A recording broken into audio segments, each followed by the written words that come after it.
আমিও খাচ্ছি, গরুও খাচ্ছে। পাকা পাকা আম খায় না। শ্বশুর বাড়ি আসছি, আম কলা এগুলো খাইতে, তো গরুরে বেশি খাওয়ানো হচ্ছে আমার চেয়ে, তাই গরুরে দিচ্ছি। দেখেন প্রত্যেকটা আম কিন্তু আমরুপালি, এত মিষ্টি আম যেটা না খাইলে বিশ্বাসই করবেন না। এই যে দেখেন প্রত্যেকটা আম খুব মিষ্টি, খুব সুস্বাদু আম। এই যে দেখেন খুব সুন্দর আম, গরু খাচ্ছে।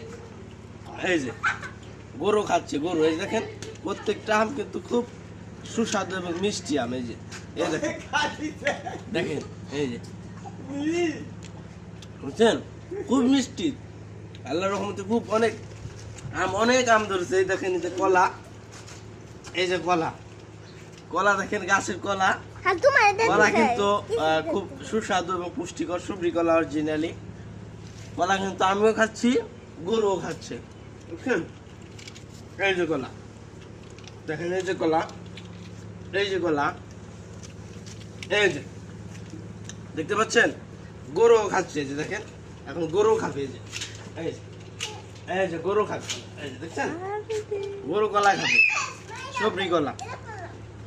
এই দেখেন আবার বলবেন যে নষ্ট, একদমই খুব সুন্দর। এই দেখেন কলা ভিতরে, এই যে এই দেখেন কলা, এত সুন্দর কলা আর এত মিষ্টি।